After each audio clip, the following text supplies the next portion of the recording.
तब भरत जी बोले कि भैया खाने में बहुत मोटा, इतना बड़ा शरीर दिख रहा है, ताजा मोटा शरीर दिख रहा है, और पालकी में चलने में जोर आ रहा है। तब भरत जी सुनते रहे और आखिरी में बोले कि किसको कह रहे हो कि ताजा मोटा, झाड़ा मोटा, पतला पतला, दबला, ये तो शरीर के लक्षण है, आत्मा के लक्षण नहीं है। कोई मोटा नहीं है, कोई पतला नहीं है, कोई दुबला नहीं है, ये सब शरीर के लक्षण, लेकिन आत्मा के लक्षण अलग होते हैं। भरत जी ने ब्रह्म ज्ञान दिया, और ब्रह्म ज्ञान ऐसा दिया कि राजा रघुगण की आंखें खुल गई, और जो पालकी में बैठा था ना, वो पालकी से नीचे कूद गया। बोलिए सदगुरुदेव भगवान की जय हो। उन्होंने एक उदाहरण दिया, ध्यान देना। भगवान निर्गुण और सगुण के बारे में बता रहे हैं भरत जी। राजन, निगुण सगुण क्या है मैं तुमको बताता हूँ। जिसे जल होता है, जल देखा ना आपने, जल को लोटा या तपेली या पात्र भर करके फ्रिज के अंदर रख दो, क्या हो जाएगा? बर्फ, तो वो सगुण हो गया, वो सगुण ब्रह्म है, वो आकृति ले लिए। और उसी बर्फ को बाहर निकाल दो, थोड़ी देर बाद पिघल जाएगा, फिर जल हो जाएगा, फिर निर्गुण हो जाएगा। इसी प्रकार भगवान कह रहे हैं कि सगुण और निर्गुण यही हैं। जो आत्मज्ञानी होते हैं वो भगवान को निर्गुण ब्रह्म मानते हैं, और जो ब्रह्म ज्ञानी होते हैं वो भगवान को सगुण रूप में मानते हैं। तो कोई ब्रह्म ज्ञानी है, कोई आत्मज्ञानी है। जो ब्रह्म ज्ञान प्राप्त करने के लिए जा रहे थे रघुगण, उनका अभिमान दूर हो गया, पालकी से नीचे उतर गया और कहा, चरणों में प्रणाम किया, महाराज आपके कंधे पर जमुई दिख रही है, आप कौन हो? मुझे इंद्र के बरस से डर नहीं लगता है, भगवान नारायण के चक्र से डर नहीं लगता है, भगवान शंकर के त्रिशूल से डर नहीं लगता है, लेकिन कह रहे कि मुझे केवल ब्राह्मणों से डर लगता है। आप ब्राह्मण तो नहीं हो, आपके जमुई दिख रही है, लेकिन ब्राह्मणों के उपदेश देते हैं। और उपदेश ऐसे दिए महाराज, रघुगण को ब्रह्म ज्ञान हो गया, आंखें खुल गई, चरणों में गिर गया, नतमस्तक हो गया। बोलिए सदगुरुदेव भगवान की जय। इसी पंचम स्कंद में नरकों का वर्णन करा गया है। सारे कितने नरक हैं, जो नरक के बारे में बताया है कि जो व्यक्ति पाप कर्म में लगा हुआ रहता है, पाप कर्म दिन रात करता है, दिन रात पापों में संलग्न रहता है, भरत जी महाराज ने बताया है कि वो व्यक्ति घोर नरक में जाता है।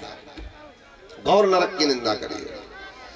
जो पुरुष इस मनुष्य जीवन में आकर के मनुष्य जीवन को समझता नहीं है और दिन रात पाप कर्म में लगा रहता है, वो 21 महानरक बताए, उन 21 महानरकों में गिरता है।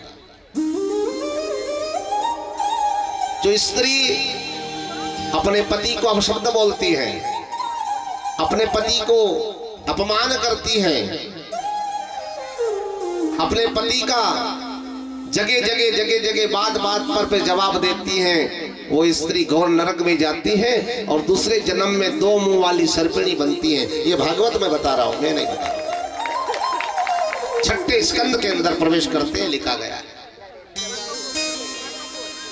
पति से पहले बोलना, जवाब देना, आगे आगे बोलना, कदर नहीं करना, सम्मान नहीं करना, वो घोर नरक में जाती है और दूसरे जन्म में 2 मुंह वाली सर्पिणी बनती है। यहाँ मलावदा में ऐसे भक्त नहीं है, यहाँ तो बहुत अच्छे भक्त है भाई। राधे राधे, बोलो राधे राधे। सदगुरुदेव भगवान की जय हो। पति रे पेला खानो नी, पति रे पेला बोलनो नी, है ना, और पति से पेला आगे चालना। पति से आगे नहीं चलना, पति से आगे भोजन नहीं करना, पति से आगे बोलना नहीं। अगर उनसे पहले बोले हैं और चले हैं और बात करी है तो फिर घोर नरक का वर्णन बताया। लेकिन कथा ये दर्शन कराती है कि आप लक्ष्मी हो और ये दादा इधर बैठे नारायण हैं। क्यों है क्या नहीं साहब? लक्ष्मी और नारायण का जोड़ा है। अब नारायण कह दे कि मैं आसन लगा करके बैठूं और काम धंधा कुछ भी नहीं करूं ना, आप हमारी पूजा करो तो नहीं बैठा, है ना। नारायण को भी काम समय समय पर करना पड़ेगा और समय समय पर लक्ष्मी का सम्मान करना पड़ेगा। समय समय पर लक्ष्मी की इज्जत करना पड़ेगा ना, तो सब काम सुव्यवस्थित चलेगा भाई, है ना। तो लक्ष्मी और नारायण का जोड़ा, पति पत्नी अलग अलग नहीं है, एक धर्म रूपी रथ है। रथ कौन सा रथ है भाषा? धर्म रूपी रथ। और रथ के दो पहिए हैं, अगर एक पहिया निकल जाता तो क्या रथ चलता? बोलो, नहीं चलेगा ना। पत्नी इधर खेड़े और पति इधर खेड़े, दोनों उधर उधर जाए एक दूसरे की अलग अलग दिशा में, तो काम नहीं चलेगा। दोनों को एक मन बना करके रहना पड़ेगा, और एक मन बना करके रहे तो आपकी गृहस्थी महास्वर्ग बन जाएगा, महास्वर्ग बन जाएगा। ये स्वर्ग नरक यही है। आपको लक्ष्मी चाहिए, जितने यहाँ बैठे हैं मेरी आवाज अगर सुन रहे हैं, तो अगर लक्ष्मी चाहिए तो आप एक महामंत्र सीख लेना। जिस पुरुष को लक्ष्मी आती है, कमाते हैं, बहुत कमा रहे हैं, बहुत मेहनत कर रहे हैं, खेती में भी बहुत मेहनत कर रहे हैं, व्यापार भी बहुत कर रहे हैं, उसके बाद भी लक्ष्मी नहीं टिक रही है, बहुत जा रही है। 1 रुपया कमाए और 1000 खर्च हो जाए, 1000 कमाए और लाख खर्च हो जाए, तो उस पुरुष को एक मंत्र याद कर लेना है। अपने घर में जो पुरुष स्त्री का सम्मान नहीं करते हैं, पत्नी का सम्मान नहीं करते हैं, माताओं का सम्मान नहीं करते हैं, उनके घर की लक्ष्मी धीरे धीरे स्वाहा हो जाती है। इसलिए लक्ष्मी की कदर करेंगे नारायण, तो लक्ष्मी अपने आप अपने घर स्वाजित हो जाएगा।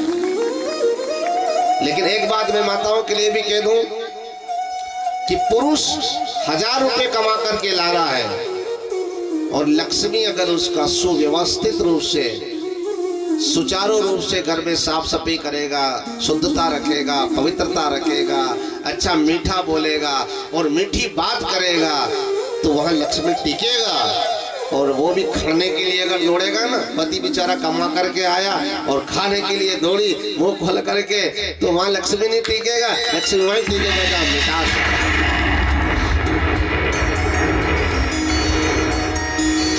आपको एक बात बता दो, संध्या के समय लक्ष्मी और नारायण घूमने निकलते हैं। सबके घुमा को टाइम है, अपने भी घुमा नहीं, ऐसे भगवान भी घूमते हैं।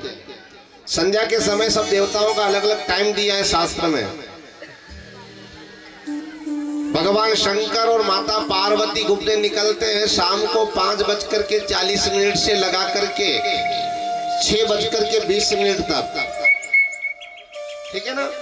6:20 से लगा करके 7:40 तक लक्ष्मी और नारायण घूमने निकलते हैं, याद रखना। और भगवान राम जी राजा है ना, इसलिए राज कार्य पूर्ण करके भगवान निकलते हैं। 8 बजे से 10 बजे तक राजा के घूमने का टाइम है, राम जी के घूमने का। और मेरा बांके बिहारी का रात का टाइम है, ठाकुर जी का, वो रास रसैया है ना, तो 10 बजे से लगा करके 12 बजे तक कन्हैया घूमता और उसके बाद रास के लिए जाता है मेरा ठाकुर। आज भी वृंदावन में आप जाना तो मधुवन के अंदर भगवान रास करते हैं, 12 बजे आते हैं। आज भी निधि वन में, मधुवन में एक निधि वन है, उस निधि वन में आज भी 12 बजे कन्हैया आता है और कन्हैया रास लीला करता है, लेकिन वो किसको दिखता नहीं।